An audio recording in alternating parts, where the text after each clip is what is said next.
परम संत सदगुरु बाबा जय गुरुदेव जी महाराज के श्री चरण कमल पर अरबों खरबों प्रणाम। वर्तमान समय के संत सदगुरु बाबा उमाकांत जी महाराज के श्री चरण कमल पर अरबों खरबों प्रणाम। उपस्थित सभी सत्संगी प्रेमी भाई बहन बच्चे बच्चियाँ सबको सादर जय गुरुदेव।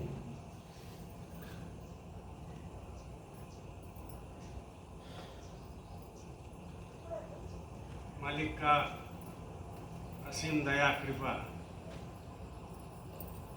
जो साप्ताहिक सत्संग आज 6 साल से नगरी साधना स्थल पर हो रहा है, उसमें आप सबका इस सत्संग में भीड़ होने लगा। लोग सत्संग खोज रहा है लेकिन मिल नहीं पा रहा।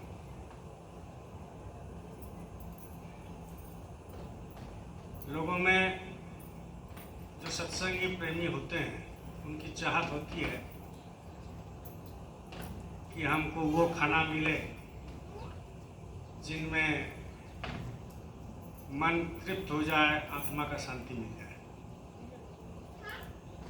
लेकिन वो खाना मिलता नहीं है, जिसके चलते वो छटपटाते रहते। अंदर में आत्मा है, सबके अंदर में परमात्मा का अंश है, प्रभु के अंश है, एक पावर है, एक प्रकाश है, एक शब्द है, वो हमारे और आपके अंदर में है। और वो खोजता रहता है कि हमको गुरु चर्चा मिले, सत्संग मिले, प्रकाश मिले, शब्द मिले, लेकिन वो मिलता नहीं है उसको। जिसके चलते क्या होता है कि मन इधर इधर उधर इधर भटकते रहता है। बोलो जय गुरुदेव। और जब भटकते रहता है तो उनकी मन अशांत हो जाता है, तो कोई चीज़ में मन नहीं लगता है, तो सब जगह सुख खोजने लगता है। यहाँ सुख मिले, वहाँ सुख मिले, वहाँ सुख मिले। अब सुख तो मिलता नहीं। सुख हमारे अंदर में है, शांति हमारे अंदर में, शब्द हमारे अंदर में है, प्रभु हमारे अंदर में है, परमात्मा हमारे अंदर में है, प्रकाश हमारे अंदर में है, देवी देवता हमारे अंदर में है, स्वर्ग वैकुंठ सब हमारे अंदर में है। ऊपर लोग का जितनी रूहानी दौलत है, आध्यात्मिक दौलत जिसको कहते हैं, वो हमारे अंदर में है। तो बाहर में क्या रखा है? बाहर में तो कुछ है। बाहर में वही रखा हुआ है जिसमें आपको अशांति मिलेगी। बाहर में वही चीज रखा हुआ है जिसमें आपको अशांति होगा। और दिन भर हम लोग बोले जय गुरुदेव, तुम वहां पीछे बैठो, शुभम को बोल रहे जाओ पीछे, यहाँ आके उसको डिस्टर्ब कर बच्चे को, वहां बैठो, बोले जय गुरुदेव। तो बाहर में कुछ है नहीं, और उसी चीज को पाने के लिए हम सुबह से रात 12-1 बजे तक बहुत लड़ाई करते हैं। बहुत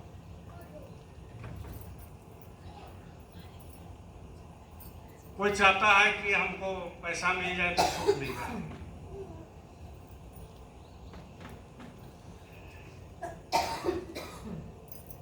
नसीरुद्दीन मोल्ला था, नसीरुद्दीन। जब वो जाने लगे तो बेटा को बोला कि तू मेरे पास आ जा, थोड़ा सा कुछ बात करना है। तो बेटा को नजदीक में बुला लिया, पास में बोला बाबू एक बात सुन लो, हम जो जिंदगी में देखे हैं और वो जिंदगी में जो अनुभव किया, मेरा इतनी उम्र हो गया, तो तुमको वो बात हम बोल के जाना चाहते हैं, इसको गांठ बांध लेना। तो हाँ बोलिए बाबू जी बोलिए, क्या बात है आप बोलिए।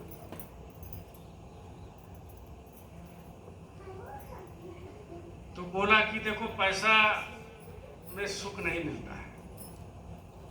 नसीरुद्दीन बोला बेटा को कि बच्चा देखो पैसा में सुख नहीं मिलता है। तो बाबूजी आपका कहना सही है, पैसा में सुख नहीं मिलता है। उस चीज को हम भी जानते हैं कि पैसा में सुख नहीं है। जितनी पैसा उतना शांति।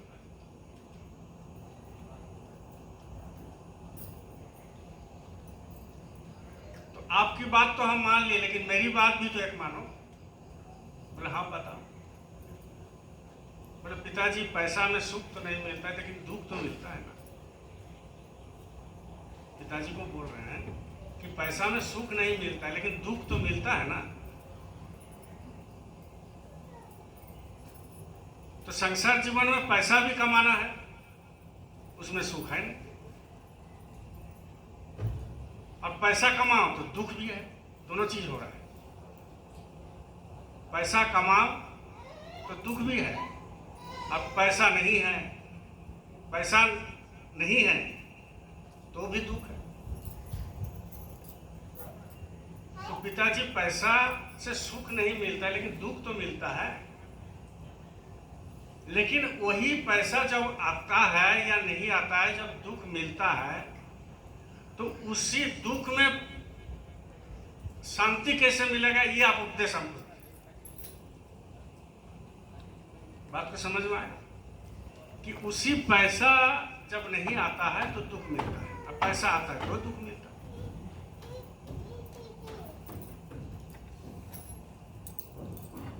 तो आप बताइए, पैसा कमानी भी जरूरी है पेट के लिए, संसार के लिए। तो उसी दुख में सुख कैसे मिलता है, शांति कैसे मिलती है, तो वो आप हमको बताइए।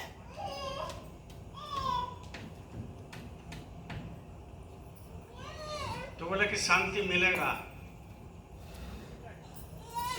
लेकिन वो बाहर में नहीं है, वो अंदर में है। अंदर में है, अंदर में। और जब अंदर में कोई सुख खोज लेगा, वो कोई बड़ा बात नहीं है सुख खोजना। अंदर में सुख है, भरा पड़ा है, बहुत पहाड़ प्रमाण सुख अंदर में है। और वही सुख का जब अनुभव होता है तो आंख से आंसू गिरता है। वही सुख का जब अनुभव होता है तो आंख से आंसू गिरता है। और वही आंसू परमात्मा का आशीर्वाद है, उसमें सच्चा शांति, सच्चा सुख मिलता है। और वो सुख और अंदर की आवाज, अंदर की प्रकाश, अंदर में जो सुख है, इसको कहां से मिलेगा? अंदर में तो है लेकिन मिलता नहीं है, लेकिन कहां से मिलेगा? वो जब कोई सच्चा सदगुरु मिल गया, और सच्चा सदगुरु की सत्संग मिल गया, सच्चा सदगुरु की दर्शन मिल गया, सच्चा सदगुरु की स्पर्शन मिल गया, सच्चा सदगुरु की आशीर्वाद मिल गया, तब जाकर के वो उपजता है, वो अंदर से आता है। और ये सबके अंदर में है, सबके अंदर में। और ये लोग जब सोचेंगे, जब कोई प्रेमी सोचेंगे गहराई से,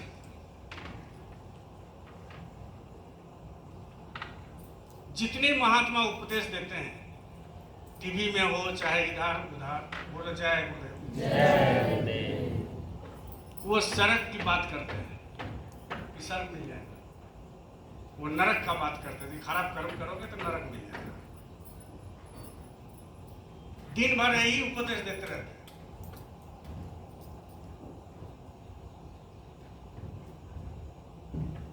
संत मत एक ऐसा प्लेटफॉर्म है, जो स्कूल है, जो सदगुरु की रास्ता है, वही आपको बताता है खाली कि सुख कोई बाजार में नहीं मिलेगा, सुख मिलेगा अंदर में।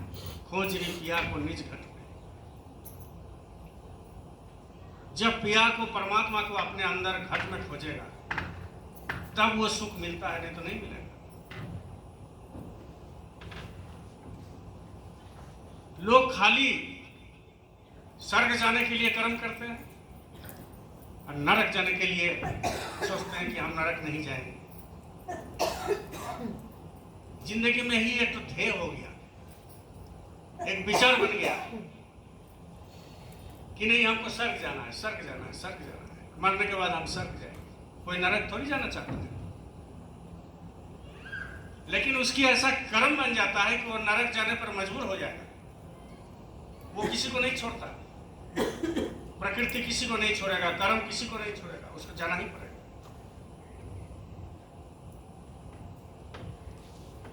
भगवान राम जब वनवास चले गए, बोलो जय गुरुदेव, जोर से बोलो, इसका उपस्थिति दर्ज करा मालिक के सामने, जोर से बोलते।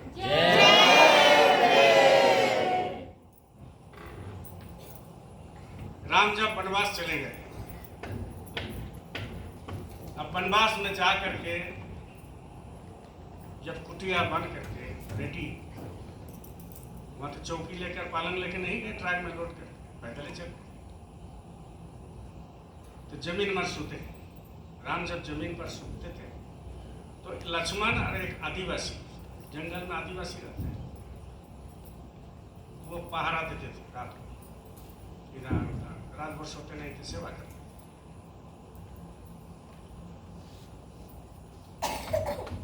आदिवासी जो है लक्ष्मण जी से दोस्ती हो गया तो पूछे कि भाई लक्ष्मण जी आप बताइए इनका क्या दोष है, इनका क्या दोष है जो राजा का घर में पैदा हुआ और बाप का वचन सर पर रख करके जो है वो बोले कि नहीं हमको वनवास जाना है।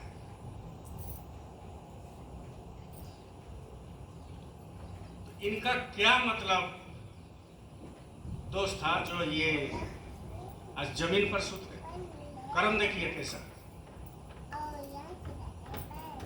समय बहुत बड़ा बलवान होता है, वो आपको जमीन में सुता देगा, छात पर रख देगा, पालन पर सुता देगा, नहीं तो स्मशान में सुता देगा। राजा हरिश्चंद्र स्मशान में सोते थे और अपना बेटा का ही जो है वही स्मशान में जला दिया।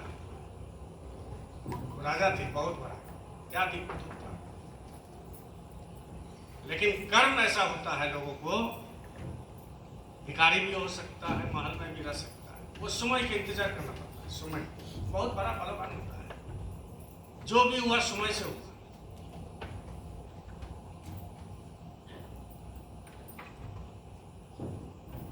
हमारे प्रधानमंत्री अभी जो है शाकाहारी है, लोग महात्मा का दर्जा दे रहे हैं, पूरा विश्व में नाम हो रहा है। अभी दिल्ली में 55 देशों का लोग आए हैं और एक स्वर में जो है उनकी तारीफ कर रहे हैं, भारत का तारीफ कर रहे हैं।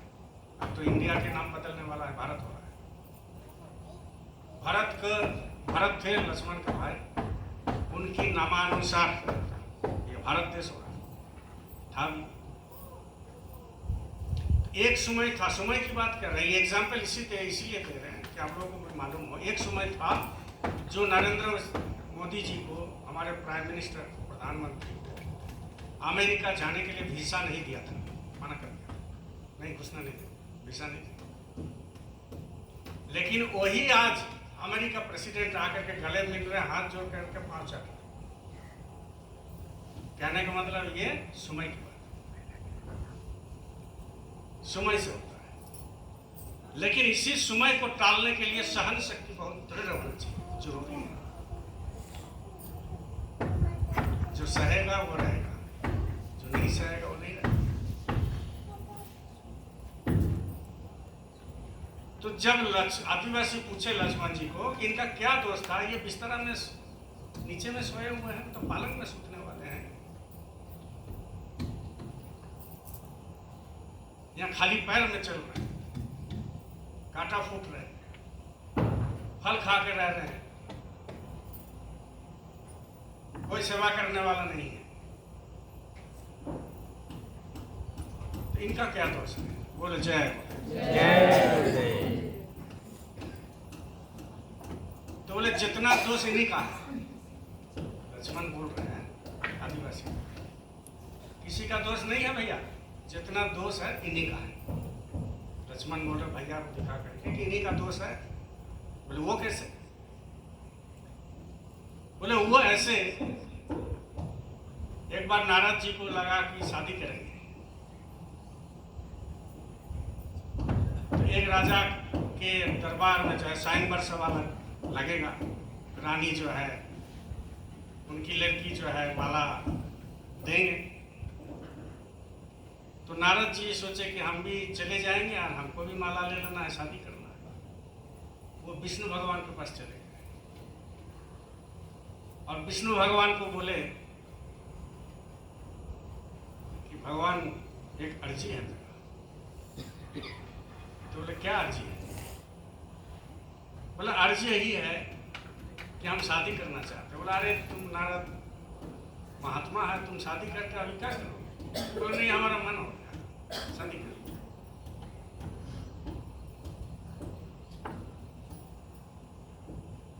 बच्चा जैसा। बोला अच्छा ठीक है, तो क्या चाहते? बोले आपका जो मनमोहक रूप है वो हमको दे दीजिए। आपका जो मनमोहिनी जो रूप है, रूप बहुत अच्छे हैं, जो देखते हैं सो आकर्षण हो जाता, वो रूप हमको आप दे दीजिए। बोले इससे तुम्हारा माला तुम्हारा गले में डाल जाएगा? बोला हाँ। तो विष्णु भगवान ने कहा कि ये मजाक से उनको बंदर का मुंह दे दिया। अब तो शीशा में देखा, उस मुंह को लेकर के चले गए, स्वयंवर सभा में बैठ गए, सब इधर देख रहे नारद क्या हो गया, किसी को पहचान में नहीं है कि नारद है, और ये भी स्वयंवर सभा, इनको भी माला पहनना है। उधर से राजा का लड़की आई, माला ले करके दो चार रोज के बाद जो है देखा बंदर बैठा हुआ नारद जी। अब उनको सामने देखे तो हंसने लगे। तो ये नारद सोच रहे हैं कि हमारा मनमोहक रूप देख करके हंस रही है, खुश हो गई, तो हमको जो है गले में माला।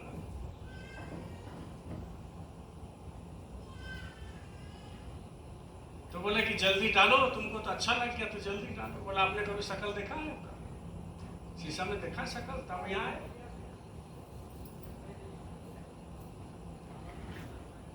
बोले आपका तो मुंह बंदर जैसा है। उनको बड़ी चोट लगी। अब बताओ कोई लड़की, लड़का वाला गया, लड़की देख करके बोले तुम्हारा मुंह बंदर जैसा है, तुमसे शादी नहीं करेगा, तो बदुआ देगा कि नहीं?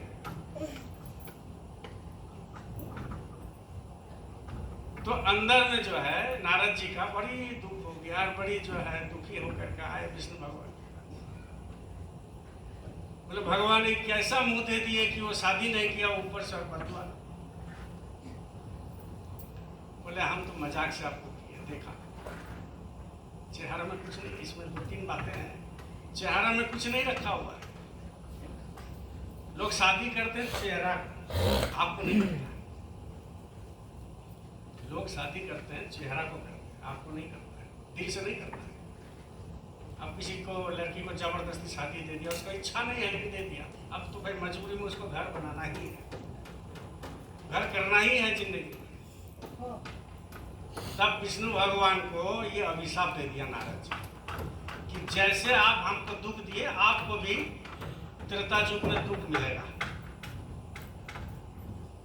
तो लक्ष्मण बोला देखा, वो उनकी कर्म का प्रायश्चित ये कर रहे हैं, इनको भी दुख हो रहा है। किसके लिए? किसके लिए हो रहा था? हैं? सीता के लिए। तब तो वनवास जाना पड़ा। सीता के लिए जो है वो बड़ी दुखी थे, रावण लेके चले गए, बड़ी दुख था। तो कर्म किसी को नहीं छोड़ता है। एक गाली देंगे 10 गाली लगा करके दिया। गुरु महाराज स्वयं बताया, ये तो संत मत की बात। ऐसे ऐसे बुरी बुरी जो है बहुत सारे देवी देवता के ऊपर भी कर्म लग करके वो फिर वो मृत्यु लोक में आए। भगवान इंद्र देवादिदेव इंद्र है, लेकिन उनको भी चिट्ठी बनना पड़ा है किसी कर्मवश। जब इंद्र चिट्ठी बन सकता है, रेंग सकता है, तो आप हम मनुष्य बन करके कर्म का धुलाई उसी समय होगा जब आप सत्संग में आकर के सत्संग की बातें मानेंगे और गुरु जैसे बोलते वैसे करेंगे, तब तो कर्म कटेगा, नहीं तो नहीं कटेगा। कोई सवाल ही नहीं। हाँ, 16 आना से 14 आना कटा सकते हैं, लेकिन 2 आना तो भुगतना पड़ेगा। लेकिन वही 2 आना में हम लोग का हालत खराब हो जाएगी। अगर 16 आना भुगता दिया जाए तो आप ठीक नहीं पाओगे, जहर खा लेगा। लेकिन 16 आना में जो भी हम लोग को दुख होता है ना, तकलीफ होता है ना, वो 2 आना 1 आना होता है। वो गुरु महाराज 14 आना माफ कर देते हैं, माफ कर देते हैं। 15 आना माफ कर देते हैं, 1 आना भुगतते हैं। अगर जिनको 1 आना भी भुगतना नहीं है, वो सत्संग छोड़ देता भी है। जिनको 1 आना भुगतना नहीं है, वो सोचता है कि नहीं हम एकदम सुखी है, संपन्न है, वो सत्संग छोड़ देगा कि हमारा तो कोई दुख तकलीफ है नहीं, गुरु का क्या मतलब, गुरु से क्या मतलब, सत्संग छोड़ देगा। इसीलिए सदगुरु कहते हैं, हमारे गुरु महाराज कहते थे कि तुमको तो हम 1 रात में मालामाल कर सकते हैं, 1 पल में मालामाल कर सकते हैं, लेकिन हम जान के नहीं देते कि तुम हमें क्या करोगे, भूल जाओगे। इसलिए थोड़ा बहुत तो तकलीफ तुमको देंगे, नहीं तो भूल जाओगे आप। गुरु का इतना छटपटी है कि ये हमको भूले नहीं, और शिष्य का इतना बदमाशी है, अरे गुरु रहे चाहे नहीं रहे, क्या आ गया क्या जो वो लेने में भी समय नहीं लगता है और आने में भी समय नहीं। इसीलिए तो क्या बात है कि भाई जब ऊपर वाला देता है तो छप्पर फाड़ के देता है, और जब लेता है तो तकलीफ देकर के देता है। ये कहानी है, ये सत्य है। तो स्वर्ग जाना है, स्वर्ग जाना है, वैकुंठ जाना है, देवलोक जाना है। जब आप आ गए धरती पर, जब आप आ गए, जन्म ले लिए, मान लीजिए इधर एक दवाल है, इधर एक दवाल है, देखो ये एक दवाल है, बोलो जय गुरुदेव, और इधर एक दवाल है। हमारे दाहिने तरफ एक दवाल है, बाएं तरफ एक दवाल है। अब बाएं तरफ दीवाल जो है, उस पार में स्वर्ग है, नरक है, वैकुंठ है, देवी है, देवलोक है, रामलोक है, कृष्ण लोक है, क्या क्या लोक है, ब्रह्मांड है। जब जन्म ले लिया तो जाना ही पड़ेगा इधर। ये दीवाल जो है, जब तक दीवाल है, इधर भी दीवाल, इधर भी दीवाल, आप बीच में हैं, हम लोग बीच में फंसे हुए हैं। जो भी संसार के लोग हैं, ये बीच में फंसे हैं। अब बीच में फंसे हैं तो जन्म हो गया, माँ का गर्भ में आगे बीच में फंसे हैं, जन्म हो गया। अब जो है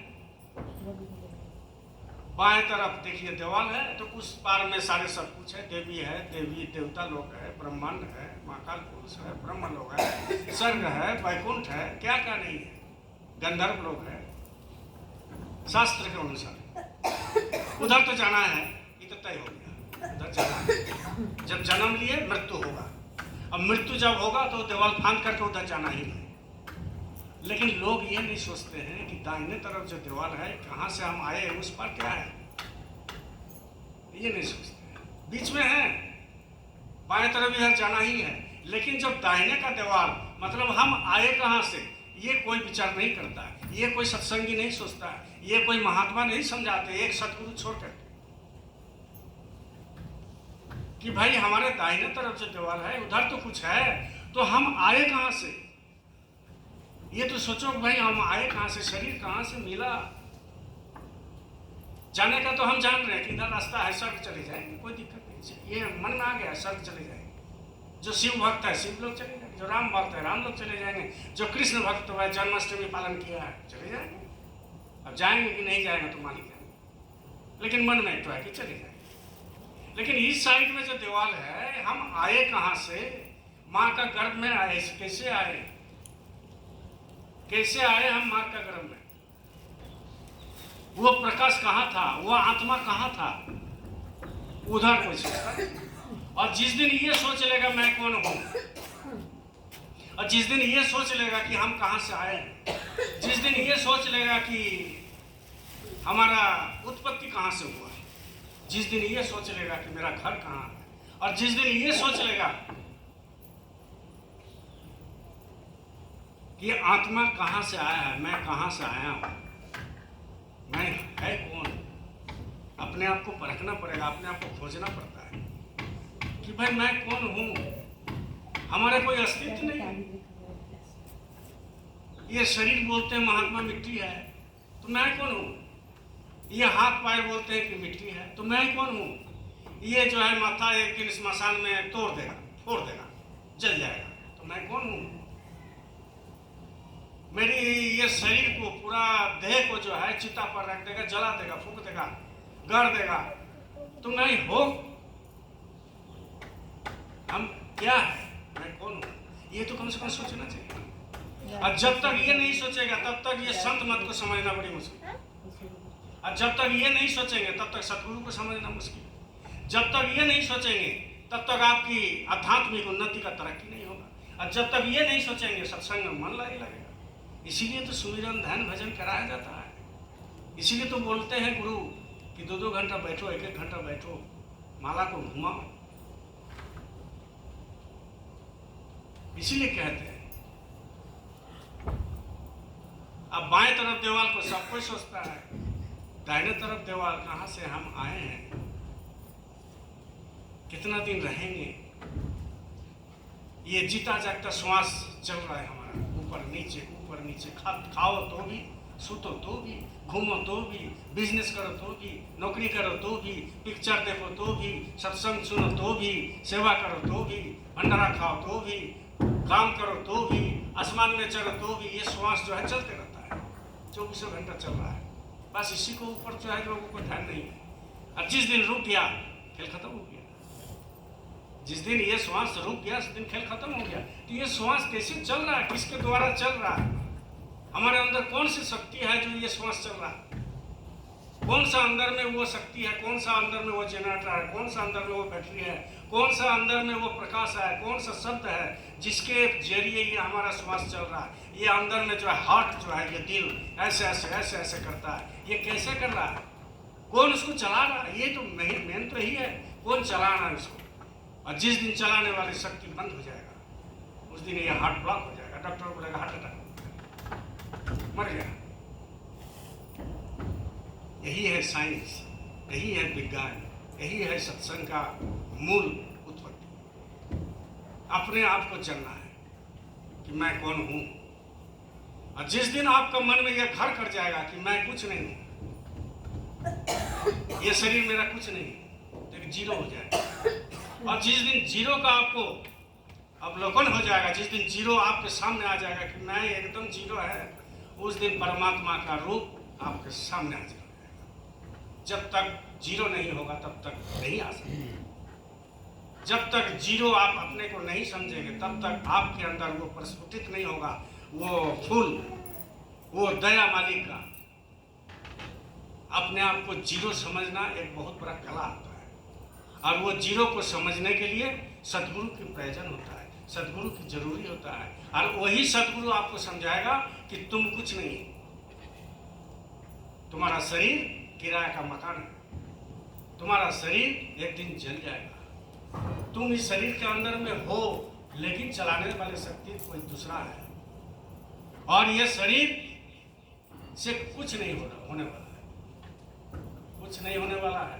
ये खाली शरीर पेट भरने के लिए मालिक तुमको सारी चीज दिया है। लेकिन यही शरीर को जब सत्संग मिल जाता है, सत्संग में बैठने का मौका मिल जाता है इसी शरीर को, तो यही हाथ भजन में काम देता है, और यही आंख दर्शन में काम देता है, यही पांव सत्संग में जाने में काम देता है, और यही पेट के अंदर जो क्षुधा है, मतलब जो भूख है, वो भंडारा का प्रसादी खाने में काम देता है। और यही शरीर फिर बदल जाता है, और बदलने के बाद ये देव रूप हो जाता है, तब प्रकाश अंदर में आता है। उसके पहले कुछ नहीं, उसके पहले जीरो है। इसीलिए तो सत्संग और गुरु चर्चा रखा जाता है। अपने आप को याद दिलाना है कि मैं कौन हूं, नहीं तो भूल जाओगे।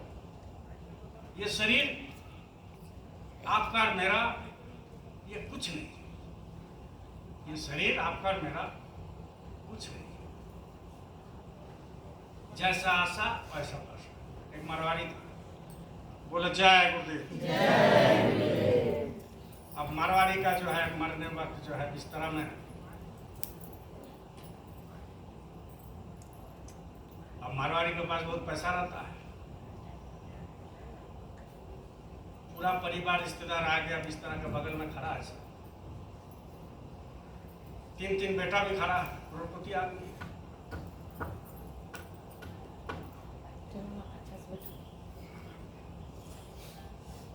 अब वो जो है बोली नहीं निकाल रहा है सेठ जी को बोली नहीं निकाल रहा है, लेकिन मुंह से 2 वाट निकाल रहा है। डॉक्टर भी खड़ा है।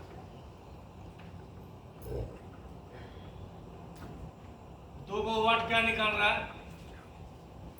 पहला वाट निकाल रहा है कि बाबा बया निकाल रहा है, वो निकाल रहा है।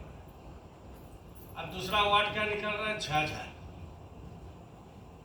बाबा झाझा, यही दोनों वाट निकाल रहे हैं। तो बेटा लोग, रिश्तेदार लोग सोच रहा है कि बगल में झाड़ है, उसी में जो है बोल रहे बाबू झाड़ में खोजो, हो सकता है पैसा से। बाबा झाझा, यही 2 निकाल रहा है। तो बेटा लोग सोच रहा है कि बेटा का बुआ और झाड़ का छाप।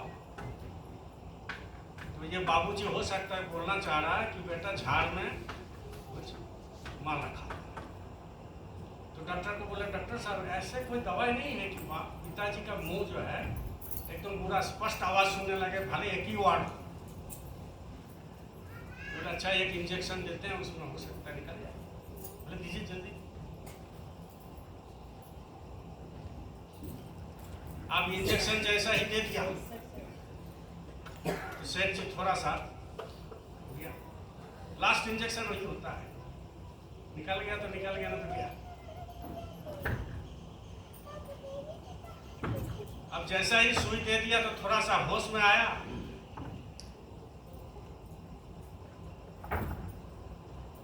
तो होश में आने के साथ साथ सेठ जी क्या बोल रहा है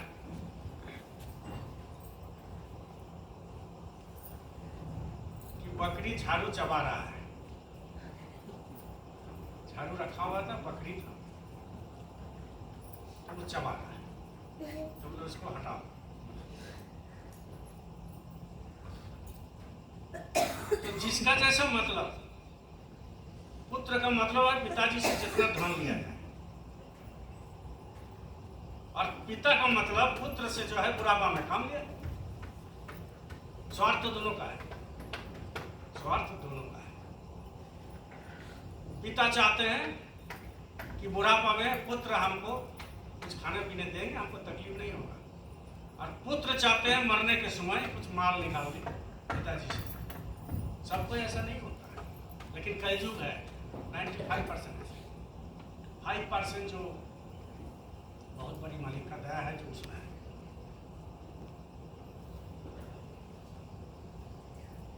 लेकिन स्वार्थ तो दोनों का है।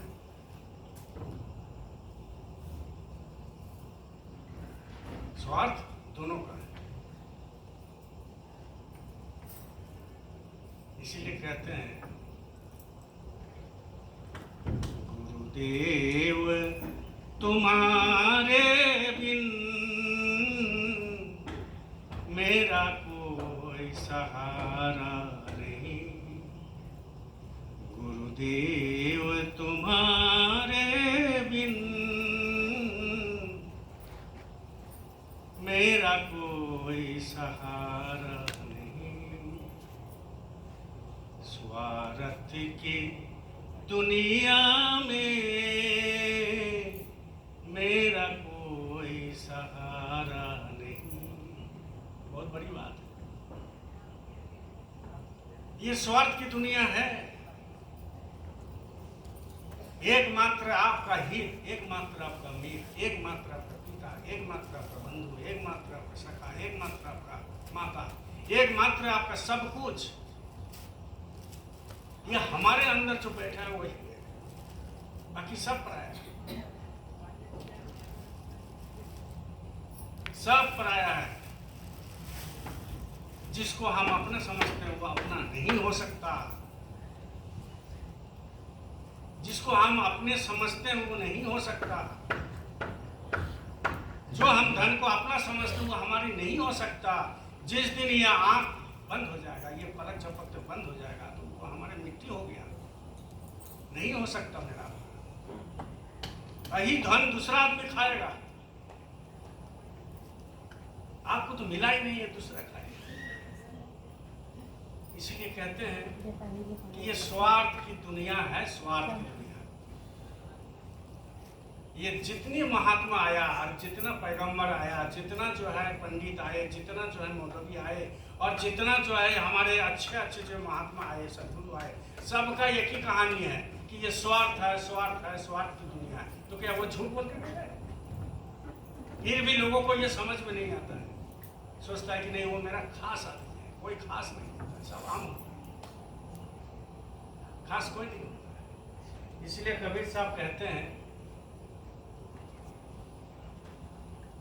इस सराय के बीच मुसाफिर, ये सराय है, समझिए, ये सराय है। जिस जगह में हम रहते हैं वो सराय है। सराय मतलब बोला जाए, अंग्रेजी भाषा में होटल है। होटल में जाते हैं तो वहाँ जो बेड शीट देता है, हम खींच के आते हैं क्या? खींच के नहीं करते। वहाँ जो खाना पीना देता है उसको बर्तन धो के हम आते हैं, नहीं। वहाँ सुबह उठते तो झाड़ू लगा के आते हैं, नहीं आते। लेकिन घर में आते हैं क्योंकि हम घर को अपना समझते हैं और वो पराया है, इसलिए नहीं कुछ नहीं करते, पर पैसा दिए निकालते। तो ये भी तो पैसा दे के ही निकालना है, ये भी तो सराय कला है, ये भी तो सराय है, ये भी तो होटल है जिस जगह में आप हम रह रहे हो। लेकिन हाँ, बराबर रहते हैं, जिसके चलते हमको बर्तन भी मसना पड़ता है, बेडशीट भी धोना पड़ता है, पलंग भी ठीक करना पड़ता है, घर भी झाड़ू लगाना पड़ता है। लेकिन उसमें कोई रम गया, उसमें कोई घुस गया उसके अंदर, नहीं यही मेरा सब कुछ है, तो उसमें फंस गया, कोई फंसे। उसको होटल समझ लीजिए, इसको सराय किला समझ लीजिए, सराय समझ लीजिए कि ये सराय है, इसमें कुछ नहीं। इसलिए कहते थे इस सराय के बीच मुसाफिर, हम मुसाफिर हैं, आप भी मुसाफिर हैं। हम कोई बाहर चले जाएंगे, लखनऊ चले जाएंगे, दिल्ली चले जाएंगे, हैदराबाद चले जाएंगे, बेंगलोर चले जाएंगे, बोलिए जय बोलिए। तो हम लोग क्या है? एक मुसाफिर है। नहीं, सब अपना आदमी है। तो बिना पैसा के एक बार बेंगलोर जाके देखो, जब भूख लगेगा किसी से भी बोलो कि भैया 5 रुपया दीजिएगा, देगा? अपना कैसे हो?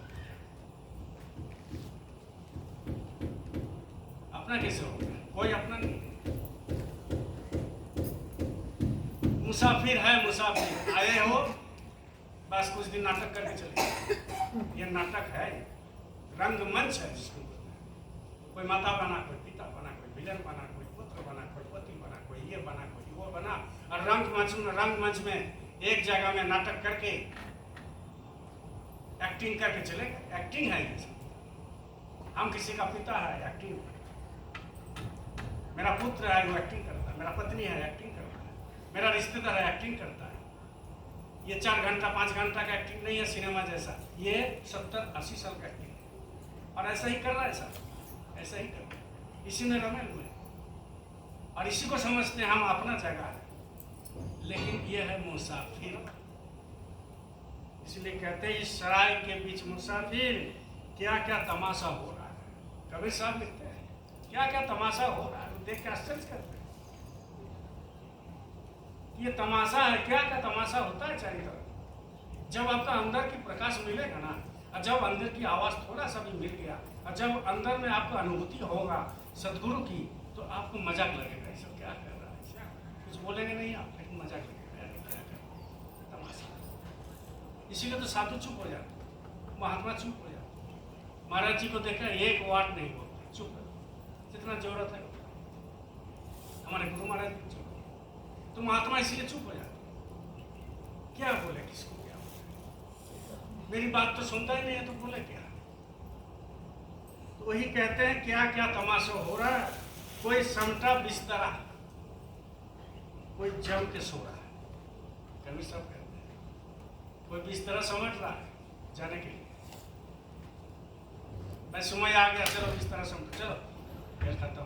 ऊपर से आया मैजिस्ट्रेट, चल रहे भाई देखो सरकार, नहीं अभी समय नहीं, अभी कल हमको सत्संग जाना है, कल भंडारा है, अरे उससे बाद में होगा, इतना दिन काहे नहीं किया, चलो ऐसे चुटकी। ये बजाने में जितना समय लगा उससे भी 1000 गुना कम समय में लेके चल देगा। तो कोई समेट रहा है बिस्तरा और कोई जम के सो रहा है। आजकल का लड़का लोग ज्यादा सोता है, सोएगा 1 बजे, उठेगा 1 बजे। न तबीयत ठीक रहेगा, न पेट ठीक रहेगा, न दिमाग ठीक रहेगा। दिन भर अशांति जैसा, पागल जैसा बर्ताव करेगा। उसका कारण ही है कि जम के सो रहा है। इसीलिए स्वामी विवेकानंद ने कहा, उठो जागो। कितना दिन सो, उठो जागो। मतलब ये जिंदगी बीतते जा रहा है तुम्हारा, डेली एक एक पल खत्म होते जा रहा है, और ये कब श्वास रुकेगा इसका कोई गारंटी कोई दे नहीं सकता। महात्मा छोड़ करके, लेकिन महात्मा इशारा करते, जैसे हमारे महाराज जी का है इस पर कि अगला रक्षा बंधन के तक बहुत सारे हमारे गुरु कवि नहीं रह सकते, इसीलिए तो रक्षा सूत्र भेजे। अब जिसको किस्मत खराब है वो नहीं लेगा, जिसको किस्मत खराब है तो कहाँ से। महात्मा तो आगाह करते हैं कि रक्षा सूत्र ले लो बच जाओगे, लेकिन बहुत सारे ऐसे हैं, अरे कुछ नहीं, जो हर बार होता है, हर बार उड़ता है। गुरु के ऊपर भरोसा। तो ही कहते हैं, कोई समझे बिस्तरा और कोई जम के सो रहा, सो रहा है जम के। स्वामी विवेकानंद ने कहा कि उत्तिष्ठत जागृत प्राप्तवरान निबोधत।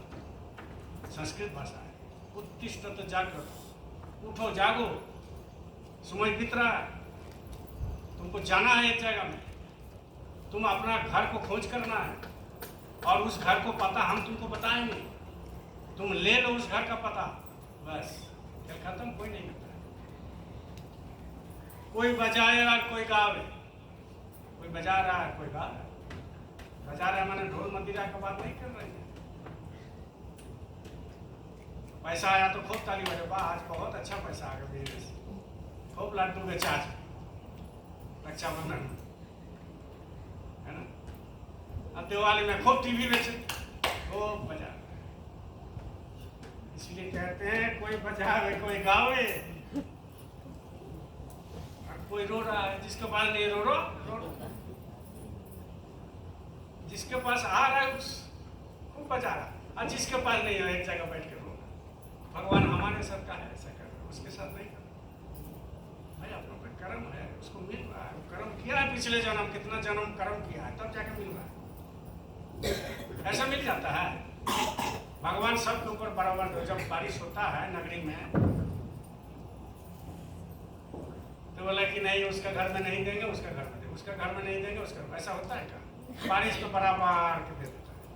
अब उस बारिश का पानी कौन कितना पीता है, कौन कितना भर के रखता है, कौन कितना लेता है, किसका खेत में वो पानी जा रहा है तो वो कितना बेर दे करके रखता है, उसकी ड्यूटी है। भगवान की ड्यूटी नहीं। भगवान दे दिया, दे दिया। तो यही कहते हैं, कोई बचाए कोई गावे और कोई रो रहा है। दुनिया में बहुत सारे लोग हैं जो सुखी है, अपने को सुखी मानते हैं, और कोई रो रहा है, कोई गा रहा है। यही दुनिया है, बस इसी को लेकर के चलना है, फिर जाना है। इसीलिए किसी साधु ने कहा कि जो स्मशान जो है गांव के बीच में होना चाहिए। बोलिए जय बोलिए। स्मशान जो है गांव के बीच में होना चाहिए, कि ताकि आते जाते लोग देखते रहे कि देखो चल रहा है। वो एक किनारे में है, लेडीज लोग जाती नहीं, आजकल तो जा रहा है थोड़ा। गांव के लोग जाते नहीं है, 2 4 10 लोग जाते हैं मुर्दा को लेकर के और चला। ये तो सिलसिला हो गया। देखते देखते देखते देखते हम लोग भी आजकल दुख नहीं होता है। कोई बोलता है वो मर गया, अरे मर गया, चलो ठीक। मैंने डेली इतना सुनते ही हैं, डेली वो मर गया, वो मर गया, वो मर गया, वो मर गया। तो अब दुख नहीं होता है।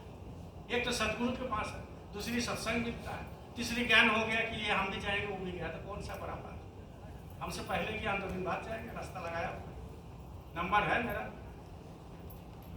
वही कहते हैं, कोई बजावे कोई गावे, कोई रो रहा है इस सराय के बीच मुसाफिर, क्या क्या हो रहा है। कोई लगाए सुगंधी, लगाता है, वो लगाता है, कबीर साहब उसमें डीओ का पैदा भी नहीं था, लेकिन लगा बोल रहे हैं। कितना दूरदर्शी है। बोले कोई लगाए सुगंधी, कोई मैला ढो रहा। कोई सुगंधी लगा रहा और कोई मैला ढो रहा। मतलब कोई सुखी है, कोई दुखी है। मतलब कोई लेते राम नाम और कोई कांटा हो रहा। इसी तो धरती में सब कुछ, कोई राम राम राम राम कर रहा है, कोई जय गुरुदेव कर रहा है, कोई हरे कृष्ण कर रहा है।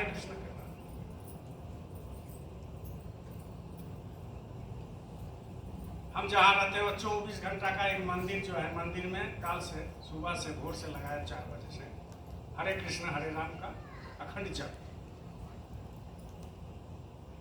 अब वो आवाज आ रहा है। 2 दिन हम बहुत परेशान रहे कल रात को। पूरा माइक दिया हुआ है चारी तरफ और उसमें जो हरे कृष्ण लगता है कुकुर कीर्तन हो रहा है। कहाँ कृष्ण, कहाँ राधा, कहाँ ये, कहाँ बाजा, कहाँ क्या, कुछ समझ में नहीं।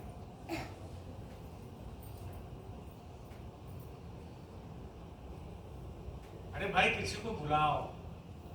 हम ही लोग प्रार्थना करते हैं, जय गुरुदेव ध्वनि करते हैं, तो उनको बुला करके मतलब उनको ध्यान करके हम करते हैं। लेकिन चिल्लाना ये कोई भक्ति का लक्षण नहीं है। भक्ति का लक्षण जब प्रार्थना करते हैं, जय गुरुदेव ध्वनि करते हैं, तो उनकी स्वरूप को चिंतन करके, आंख बंद करके, अंदर में झांक करके, अंदर में उनको बैठा करके, दोनों आंखों के बीच में समझते हैं कि बैठे हुए हैं, तब जाकर के ध्वनि करते हैं, तब जाकर के प्रार्थना करते हैं। इसी का नाम है प्रार्थना ध्वनि। मुंह में जय गुरुदेव ध्वनि कर रहे हैं, अब मेरा मन जो है बकरा चरा रहा है, कोई फायदा नहीं। तो ये कहते हैं कि कोई लेते राम नाम और कोई कांटा बोला। यही इसी का नाम है दुनिया। और इस सराय के बीच मुसाफिर क्या क्या हो रहा है, यही तो संसार है। इसी को तो कहते हैं संसार। बोलो जय गुरुदेव, जय गुरुदेव, जय गुरुदेव।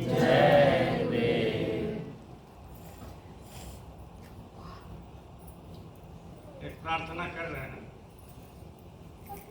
तो आप लोग भी करो।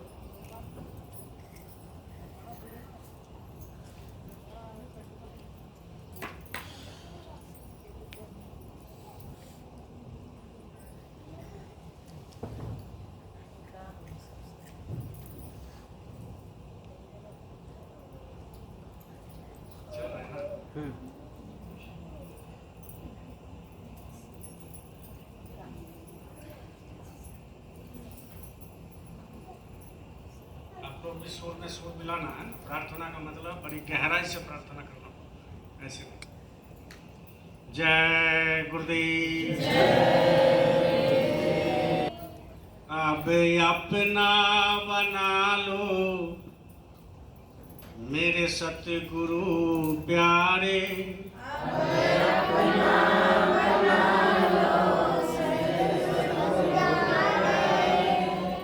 अब अपना बना लो हमें सतगुरु प्यारे।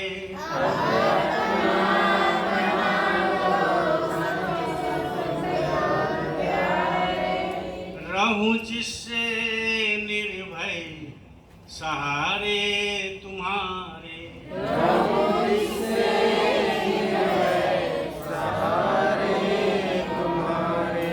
रहूं जिससे निर्भय सहारे तुम्हारे,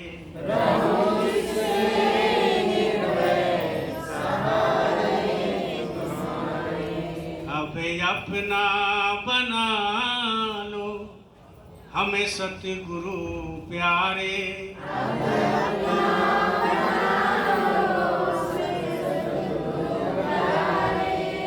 रहूं जिससे निर्भय स्वामी हमारे,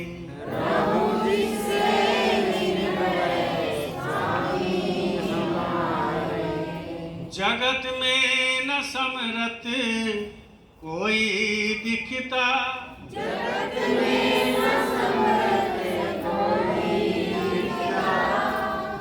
में न समरत कोई दिखता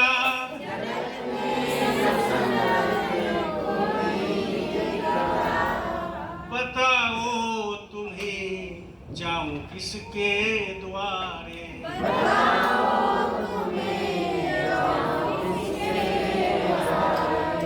बताओ तुम्हें जाऊं किसके द्वारे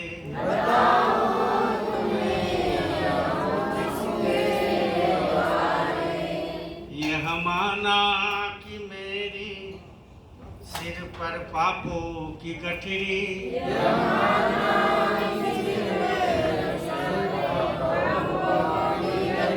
यह माना कि सिर मेरे पापों की गठरी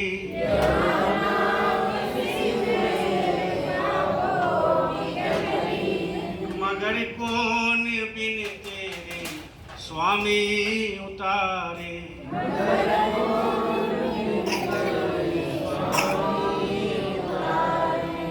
युगों से ये नैया भंवर में फंसी है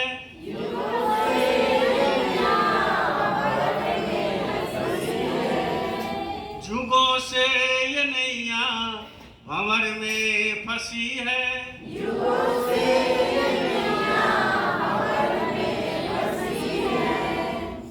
दया करके अब तो लगा दो किनारे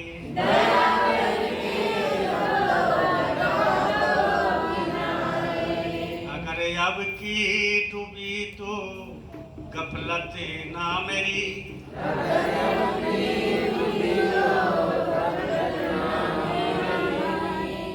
अगर अब की डूबी तो गफलत ना मेरी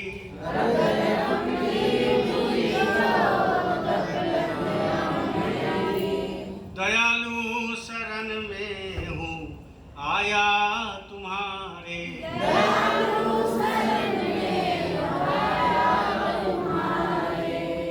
है विश्वास अब की ना डूबेगी नैया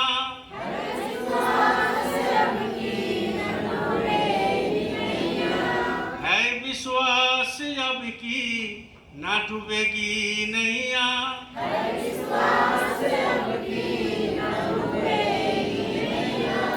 जय गुरुदेव पतवार मेरी समारे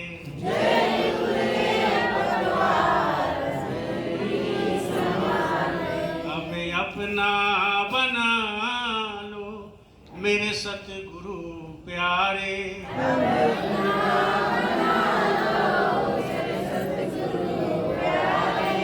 रहूं जिससे निर्भय स्वामी तुम्हारे